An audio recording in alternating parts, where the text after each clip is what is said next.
नमस्कार, मी Gauri. Royal media news मध्ये आपलं सगळ्यांचं स्वागत. सध्या देशामध्ये लोकसभेची रणधुमाळी सुरू आहे. या लोकसभेच्या रणधुमाळीच्या धामधुमीमध्ये उद्धव बाळासाहेब ठाकरे या पक्षाचे एकनिष्ठ असलेले उद्धव बाळासाहेब ठाकरे यांचे शिलेदार स्वर्गवासी हिंदुहृदय सम्राट बाळासाहेब ठाकरे यांच्या शिकवणीतून 80% समाजकारण आणि 20% राजकारण हे डोळ्यासमोर ठेवून गोरगरिबांची मदत करणारे गोरगरिबांचे आधार धाराशिव लोकसभा समन्वयक स्वप्नील कुंजीर हे आपल्या रॉयल मीडिया न्यूजच्या स्टुडिओमध्ये आलेले आहेत. त्यांचं आपण स्वागत करूया. नमस्कार स्वप्नीलजी. की महाराष्ट्रामधले विश्वासू आणि निवडक लोक उद्धव ठाकरेंनी समन्वयकपदी रुजू केलेले आहेत. तर तुम्हाला धाराशिवच्या समन्वयक पदाची जबाबदारी दिली आहे. काय वाटतंय तुम्हाला, महायुती का महाविकास आघाडी कोण येऊ शकतं? साधारण आमचा अंदाज तसा 35 जागेचा आहे, परंतु 28-30 पर्यंत आम्ही 100% त्या ठिकाणी महाविकास आघाडीचे उमेदवार निवडून येतील आणि लोकसभेचा डंका या ठिकाणी 100% महाविकास आघाडीच्याच बाजूने वाजणार आहे. आता बघितलं तर महाविकास आघाडीपेक्षा महायुतीकडे आमदारांची संख्या जास्त आहे, म्हणजे कौल कदाचित महायुतीकडे जाऊ शकतो असं वाटत नाही का तुम्हाला? असं काही नाही. आमदारांच्या संख्येवर राजकारण कधीच जुळवायचं नसतं. जनतेच्या मनात काय चाललंय ह्याच्यावरती त्या ठिकाणी खऱ्या अर्थानं निवडणुकीचा कल आजमावायचा असतो आणि जनता या ठिकाणी महाविकास आघाडीच्या बरोबर आहे. त्याच्यामुळे आमदारांची संख्या कुणाकडे किती आहे हे जास्त महत्वाचं नाहीये. जनता कुणाच्या बाजूने जास्त आहे हे महत्वाचं आहे आणि जनता आज महाविकास आघाडी बरोबर सोबत आहे आणि जनतेच्या जीवावरतीच महाविकास आघाडी या ठिकाणी सत्तेत येणार आहे. आता धाराशिव लोकसभेची जी निवडणूक चालली आहे, महायुतीकडून अर्चना पाटील आणि महाविकास आघाडीकडून ओमराजे निंबाळकर. तर जाणकारांचं असं मत आहे की ठाकरेंसाठी ही निवडणूक सोपी नाहीये. तर तुम्हाला काय वाटतं त्याच्याबद्दल? अगदी सोपी निवडणूक आहे. आमच्या दृष्टीने ओमराजे निंबाळकरांचं त्या ठिकाणी प्रचंड काम आहे आणि धाराशिव मधल्या लहान मुलापासून तर ज्येष्ठांपर्यंत सगळ्यांच्या तोंडी फक्त ओमराजे निंबाळकर हेच नाव गाजते, हेच गाजत गुंजते नाव पूर्ण. त्याच्यामुळं ठाकरे साहेबांना असणारी सहानुभूती आणि ओमराजे निंबाळकरांचं असणारं काम हे दुहेरी याच्यावरती आम्ही त्या ठिकाणी धाराशिव लोकसभा 100% मारणार. पण सर, विरोधक असे म्हणतात की ओमराजे निंबाळकर हे भावनिक मुद्द्याला हात घालून जिंकण्यासाठी अशी साथ घालतात, भावनिक साथ घालतात. त्याच्यावर तुमचं म्हणणं काय? असं काय ना, कुटुंबावरती झालेला गाला बोलून दाखवणे म्हणजे त्या ठिकाणी भावनिक म्हणता येणार नाही.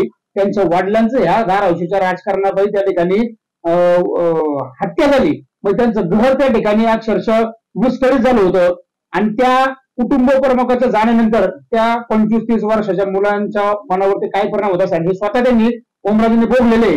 त्यामुळे ते भाषणातून व्यक्त करतात. ह्याला कुठलाही भावनिकतेचा कड नाही. राजकारणामुळे जर एखाद्या घरानं त्या ठिकाणी संपवण्याचा प्रयत्न करत असेल ते दुर्दैवी नाही आणि ते जर जनतेला सांगत असेल त्याला भावनिकतेची किनार येतच नाही. पण सातत्यानं तानाजी सावंत झालं किंवा अजून काही विरोधक झालं जे तिथं प्रचार सभा घेतात ते वारंवार ह्याच गोष्टीला धरून ओमराजेंवर आघात करत आहेत. कितपत उद्धव ठाकरे यांच्यासाठी ही निवडणूक महत्वाची आहे? उद्धव साहेबांसाठी ही निवडणूक प्रचंड महत्वाची आहे, कारण धाराशिव मध्ये स्थानिक त्या ठिकाणी स्टँडिंग खासदार ओमराजे निंबाळकर हे साहेबांच्या बरोबर निश्चय थांबले. कुठल्याही दबावाला बळी न पडता, कुठल्याही खोक्यांच्या सौदे बाजारात न पडता त्या ठिकाणी उद्धव साहेबांना त्यांनी खंबीरपणे साथ दिली. म्हणून उद्धव साहेबांना धाराशिव लोकसभा महत्वाची वाटते, कारण त्या ठिकाणी असणारा आमचा ओमराजेंसारखा शिलेदार निवडून येणं गरजेचं आहे. कारण निष्ठा त्यांनी उद्धव साहेबांच्यावर दाखवली, म्हणून उद्धव साहेबांचे त्या ठिकाणी कर्तव्य आहे आणि ते कर्तव्य तोच बजावतात आणि धाराशिव मध्ये लागणी ताकद उद्धव साहेब द्यायला तयार आहेत, वेळ द्यायला तयार आहेत आणि त्या सगळ्या शिवसैनिकांच्या संपर्कात स्वतः आहेत. त्याच्यामुळे 100% उद्धव साहेब त्या धाराशिव लोकसभेमध्ये ओमराजे निवडण्यासाठी प्रयत्न करणार. धाराशिव जिल्ह्यामधली म्हणजे शिवसेनेची ताकद अशी विभागली गेली आहे का असं वाटतंय का तुम्हाला? काही विभागलेले गेले नाही. जे बाहेरच्या पक्षातून आमच्याकडे आले होते तेच सावंतांबरोबर गेलेले आहेत आणि मुळात सावंत ह्या शिवसैनिकच नाही. त्याच्यामुळे तिथं कुठल्याही प्रकारची ताकद विभागली गेलेली नाही. आजही आमचा मतदार आहे असा जागेवरती आहे आणि ठामपणे ठाकरे फॅमिलीवरती, ठाकरे कुटुंबावरती प्रेम करणारा आमचा मतदार आहे आणि तो या निवडणुकीमध्ये या गद्दारांना त्यांची जागा दाखवून देईल. ओमराजेंना प्रचंड मतांनी त्या ठिकाणचा आमचा शिवसैनिक विजय करणार. मराठवाड्यामधलं ऐतिहासिक जिल्हा म्हणून उस्मानाबाद बघितलं जातं. आता या उस्मानाबादचं नाव बदलून धाराशिव जिल्हा केलेलं आहे. त्याचा इम्पॅक्ट तिथल्या नागरिकांवर पडू शकतो का? नाही असं काही नाही. 1905च्या दरम्यान उस्मान अली म्हणजे निजामांचे मीर उस्मान अली हे त्या ठिकाणी आले होते धाराशिवला आणि त्यांच्या भेटीचा गौरवार्थ म्हणजे त्यांनी भेट दिली म्हणून त्या ठिकाणी धाराशिव असलेलं गावचं नाव उस्मानाबाद ठेवलं होतं. म्हणजे मीर उस्मान अली निजाम यांच्या नावाने ते पडलं होतं. तसं 1927 पर्यंतची जर कागदपत्र तुम्ही पाहिली नगरपालिकेत आजही तुम्हाला पाहायला मिळतील धाराशिवच्या त्या ठिकाणी स्पष्ट शब्दात धाराशिव उल्लेख केलेला आहे आणि निजामांच्या येण्याने धाराशिवचं नामांतर करून त्या ठिकाणी उस्मानाबाद केलं होतं आणि त्या काळच्या अनेक मुस्लिम सामाजिक कार्यकर्त्यांनी ते पटलं नव्हतं. त्यांनी त्यावेळी विरोध दर्शवला होता. त्याच्यामुळे याचा मुस्लिमांची आम्ही भावना दुखावल्या असं काही कुठल्याही प्रकारचं झालेलं नाही. धाराशिवचं नामांतरण करणं हे खऱ्या अर्थाने इतिहासाची पत राखण्याचं काम उद्धव साहेबांनी केलेलं आहे. इतिहासाची ऐतिहासिक ठिकाणी धाराशिव नोंद होती पहिल्यापासून आणि तेच साहेबांनी धाराशिवचा मूळ इतिहास जागा करायचं काम केलं. त्याच्यामुळं हिंदू सहित मुस्लिम लोक त्या ठिकाणी या निर्णयाने खुश आहेत. त्याच्यामुळे त्याचं आम्हाला एवढं काय काळजी करायचं कारण म्हणजे तुम्हाला असं म्हणायचं की नाव बदलण्याला काही फरक नाही पडला? नाही, लोकांना इतिहास जागा झाला, नाव बदललं त्याच्यामुळे जे इतिहासप्रेमी लोक आहेत जे धाराशिववरती प्रेम करायचे मग ते हिंदू असो मुस्लिम असो त्या ठिकाणी त्यांची भावना आमच्याशी जुळली गेली. आम्हाला निवडणुकीत त्याचा फायदा होणार पण ह्यांनी कोणाच्याही भावना दुखवायचं काम झालेलं नाही. त्याच्यामुळे आम्हाला त्या ह्याची त्या फॅक्टरची एवढी काळजी वाटत नाही. उद्धव ठाकरेंची नाळ धाराशिव जिल्ह्याशी जोडली गेलेली आहे त्यामुळे तुम्हाला वाटतं का उद्धव ठाकरेंचा करिश्मा चालेल की ओमराजे जे स्थानिक खासदार आहेत आता सध्या उमेदवार आहेत ओमराजे निंबाळकर त्यांचा तिथली कामं चालतील? म्हणजे लोक कोणती गोष्ट बघून शिवसेनेला मत देतील? उद्धव ठाकरेंचा करिश्मा की ओमराजेंचं काम? दोन्ही. या ठिकाणी उद्धव साहेबांचा करिश्मा नुसत्या धाराशिवमध्ये नाही तर संबंध महाराष्ट्रामध्ये चालणार आहे.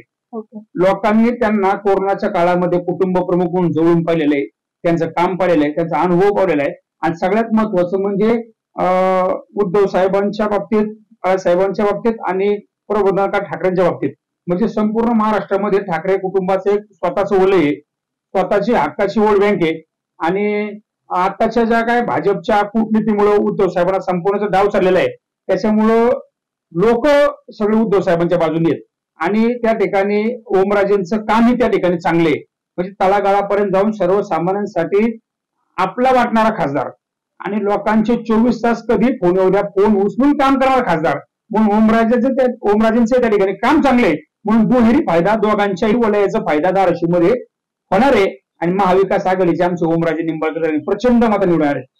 तुम्ही आता म्हटला की ओमराजे असं छोटे छोटे फोन उचलतात तर विरोधक त्याच्यावरून पण त्यांच्यावर टीका करतात.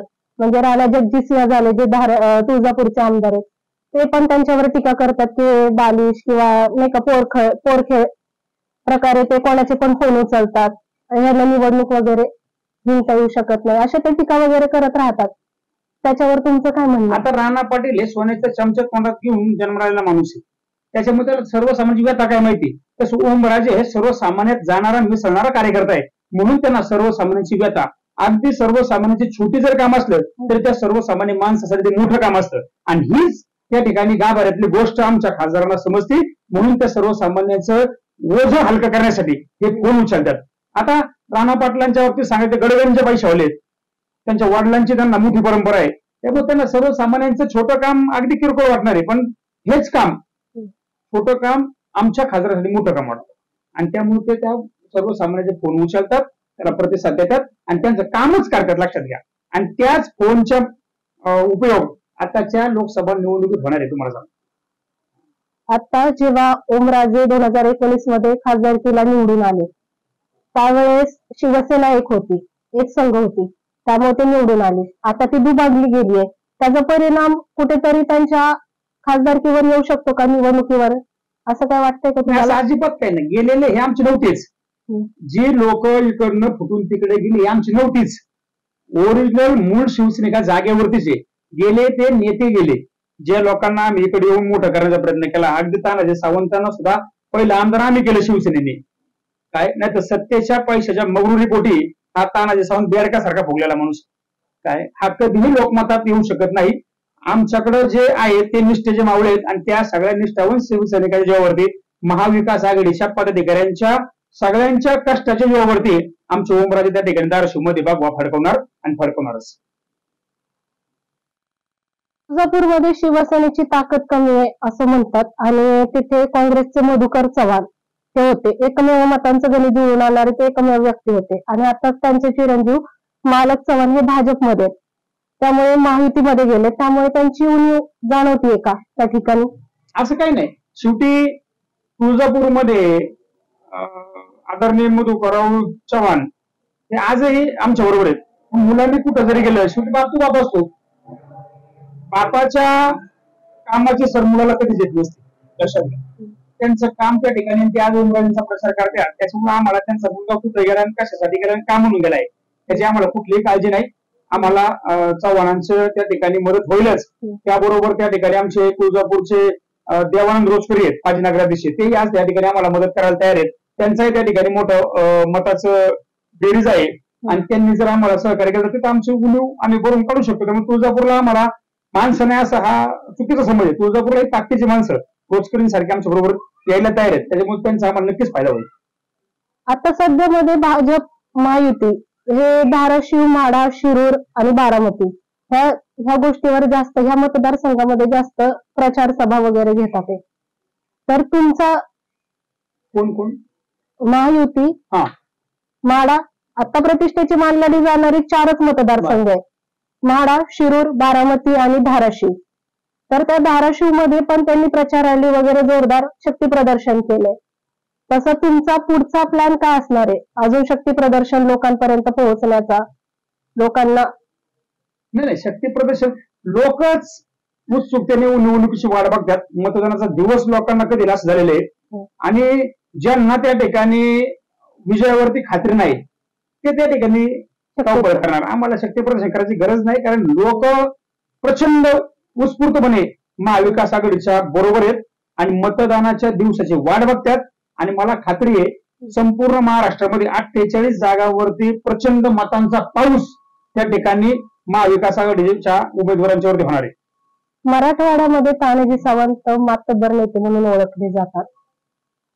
तर त्यांनी आत्ताचे विद्यमान खासदार आणि महाविकास आघाडीचे उमेदवार ओमराजे निंबाळकर यांना पाडण्याचा विडा उचललाय, भीष्म प्रतिज्ञाच केली जणू. त्याच्यावर तुमचं मत काय? मुळातच मातब्बर कुणाला म्हणायचं? मातब्बर एकच होते मराठवाड्याचे नेते आणि ते होते स्वर्गीय विलासराव देशमुख, जे जनतेत जाऊन काम करायचे, जनतेचं होऊन काम करायचे. पैशाच्या जीवावरती मातब्बर होता येत नाही, लक्षात घ्या. आणि तानाजी सावंतांचा मुळातच माझ्या माहितीनुसार ते सोलापूरचे आहेत, माड्याचे. मराठवाड्याचा त्यांचा जसा जास्तचा काही संबंध नाही, फक्त ते आमदार भूमपरांडा वाशी मतदारसंघाचे आहेत विधानसभेचे. आम्ही त्यांना उमेदवार दिले आणि ते आमदार ही शिवसेनेच्या जीवावरती आहेत. मातब्बरपणा त्यांचा कुठल्याही कसल्या फक्त पैशाने मातब्बर असतील. गोरगरीब मुलांच्या शिक्षणाच्या फी मधनं गडगंज पैसा कमावला आणि मातब्बर झाले. त्याच्यामुळं गरिबांच्या तळतळाट घेऊन मोठं होणं याला मातब्बरपणा अजिबात म्हणणार नाही. तानाजी सावंत म्हणतात उद्धव ठाकरेंनी हिंदुत्व सोडलं, त्यांचा मार्ग चुकलाय, म्हणून आम्ही त्यांच्या विरोधात जाऊन उभं राहिलोय आणि आम्ही कडवट शिवसैनिक आणि कडवट शिवसैनिकच राहणार आहे. याच्यावर तुमचं मत काय? आम्ही छत्रपती शिवाजी महाराजांचे हिंदुत्व मानणारे माणसे आहेत. शिव छत्रपतींच्या काळामध्ये स्वराज्यामध्ये 18 पगड जातीला मानाचं स्थान होतं आणि त्यांच्यात मुस्लिम सरदार बी होते. तर त्यावेळी पण छत्रपती शिवाजी महाराजांनी मुसलमानांना सोबत घेऊन राजकारण केलं, स्वराज्य घडवलं, स्वराज्य उभारलं आणि मोठं केलं. तीच नीती, तोच विचार छत्रपतींचा विचार घेऊन आम्ही हिंदुत्व, आमचं ते हिंदुत्व आहे. आमचं हिंदुत्व बेगिडी हिंदुत्व नाही, आमचं छत्रपतींचं हिंदुत्व आहे, जे सगळ्या लोकांना, सगळ्या समाजाला, सगळं जाती धर्माला सोबत घेऊन चालणार आमचं हिंदुत्व आहे. त्यामुळे हिंदुत्व सोडल्याच्या आरडाओरडा या लोकांना करण्याचा काहीच अधिकार नाही. तर महायुतीच्या ज्या उमेदवार आहेत अर्चना पाटील, त्यांच्या प्रचारासाठी महायुतीनं पंतप्रधानांना धाराशिव मध्ये सभेसाठी बोलवलं. सोलापूर जिल्हा त्यांनी कव्हर केला पूर्ण. तर तुम्हाला असं वाटतंय का आता ही काटेकी टक्कर होऊ शकते? काय नाही, वन साइड निवडणूक आहे. स्वतः नरेंद्र मोदी साहेब जरी धाराशिव मध्ये उभे राहिले असते तर त्यांना ह्यावेळी पाहायला मिळलं असतं की लोकांच्यात जाऊन काम केलं की लोक कशी डोक्या घेऊन असतात. ओमराजे आमचे त्या ठिकाणी सर्वसामान्य लोकांच्या जाऊन काम करतात आणि लोकमतातला खासदार कसा असतो हे ओमराजे दाखवतील. त्यामुळं तिथं कुणी जरी आलं असतं, स्वतः मोदी साहेब जरी उभे राहिले असते तरी त्यांचा पराभव हा अटळ होता आणि लोकमत काय असतं मोदी साहेबांना ते यांनी म्हणून पाहायला मिळालं. त्यांनी आजची सभा जरी ढोकून राहिले ना धाराशिवमध्ये तरी निकाल बदलणार नाही. निकाल हा ठरलेला आहे. ओमराजे त्या ठिकाणी आमची बाजी मारणार, महाविकास आघाडीचे खासदार म्हणून दिल्लीत जाणार. तुम्ही धाराशिव लोकसभा समन्वयक आहात. तुम्ही धाराशिव जिल्ह्याच्या निवडणुकीत तुमच्या नजरेतून तुम्ही निवडणूक कशी पाहताय? एकतर्फी निवडणूक 3 लाखाचं मताधिक्य घेऊन त्या ठिकाणी आमचे खासदार ओमराजे निंबाळकर निवडून येणार आणि महाराष्ट्रातल्या रेकॉर्ड ब्रेक निवडून आलेले उमेदवार रेकॉर्ड ब्रेक मतांनी निवडून आले खासदार हे ओमराजे निंबाळकर असेल संपूर्ण महाराष्ट्रामध्ये. आणि ठाकरेंचं सिलेंडर त्या ठिकाणी दिल्लीत जाणार हे विश्वासपूर्ण खात्रीपूर्वक मी सांगू शकतो. धन्यवाद. तुम्ही आमच्या रॉयल मीडिया न्यूज मध्ये आला त्याबद्दल तुमचे धन्यवाद.